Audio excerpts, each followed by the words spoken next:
Hello folks, welcome to Legacy IAS Academy. In this video, we will be discussing a current affair topic presented to you by faculty Sushma KP. So what is the topic that we will be discussing today? The decline of Maoist movement in India.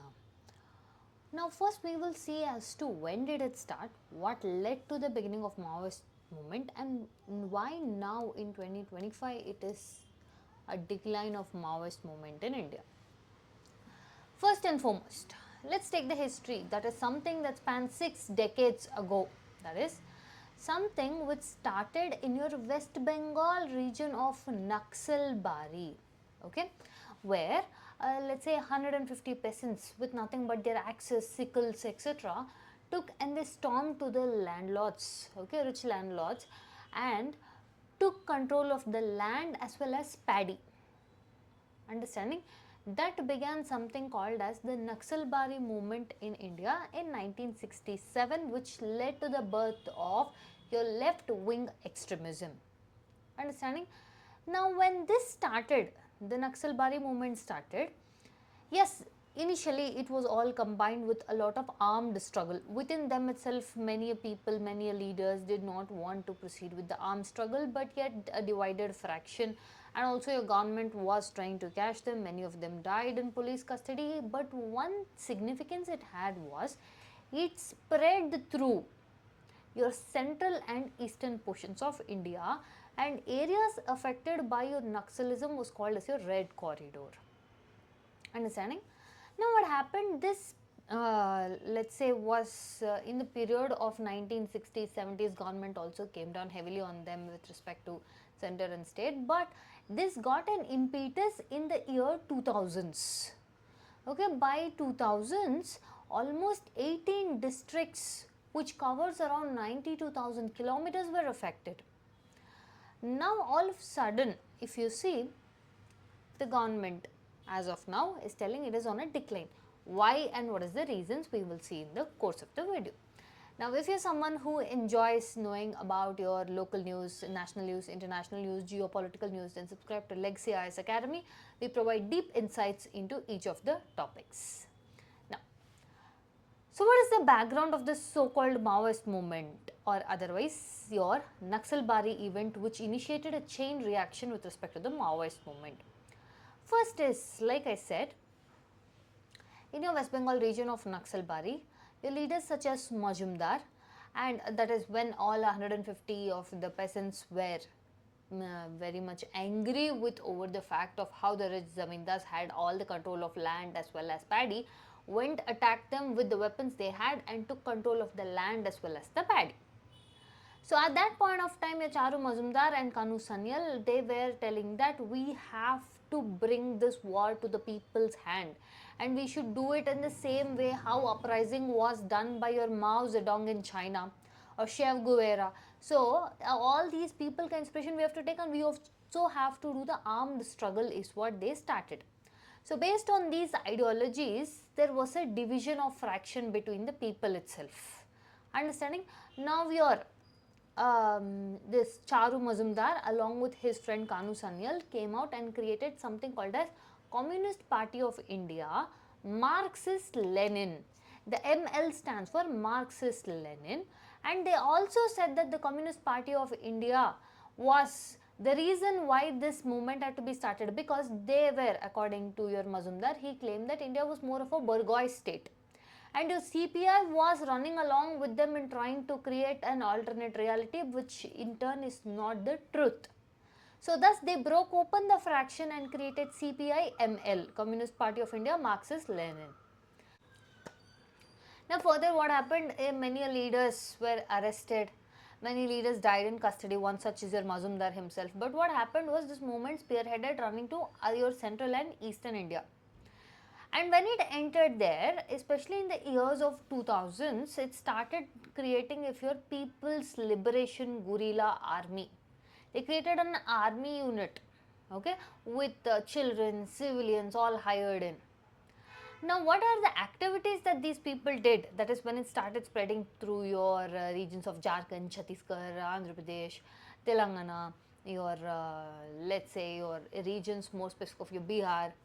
So what were the activities? Means it was violence, extremism, infrastructure destruction, recruitment of tribal youth, and largely your extortion was focused on your rich landlords and capitalists. Now when this movement spread around, it became strongest in your Chhattisgarh region, Jharkhand region, Odisha, Maharashtra, Andhra Pradesh and Bihar. Largely your eastern belt was affected more. Now for this, the leadership was provided by the Andhra Pradesh regions, where because they had tribal grievances, land alienation and exploitation by landlords, the existing issue got amplified and these people could turn them into the base. Now the question comes is something that started like this, especially if you see in the period of your 1970s and 1980s, they used to recruit the colleges. If you see, it became a ground for recruitment of your youth. Many people fled into the forests and they never returned. Understanding?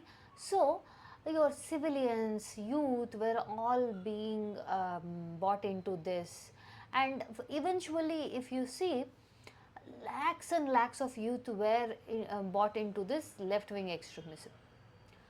So when we tell lakhs and lakhs of people were brought in, what led to the decline right now?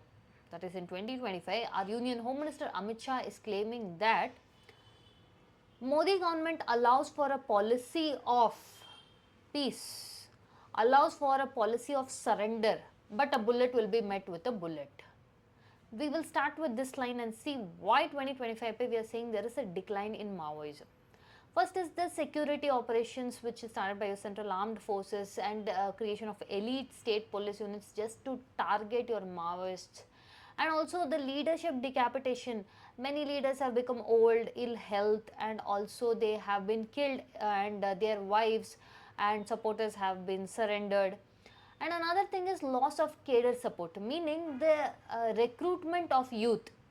Earlier they used to even recruit non-tribals, now that has ended. Okay, and even the tribal youth itself are very much disinterested to join. Why? Because they are benefiting more from your welfare schemes of government, free education for children, right? Alongside that, see, one thing about your Maoist means you have to become like a tribal gorilla and then be always on the lookout over your shoulder. Now with the growing internet, mobile phone access, exposure to opportunities, no one wants to live that life devoid of all these things. Another thing, if you see, there is a huge internal crisis in the Maoism itself. Meaning what? Example, your Malajula Venugopal Rao had sent a letter wherein he is telling that we have to end the armed struggle in order to retain the party, at least some form of party should retain, means then we have to end the armed conflict. Then this brought in a contradiction from other members telling that no, we are still on the lines of armed conflict. So there is a divide in the leadership itself.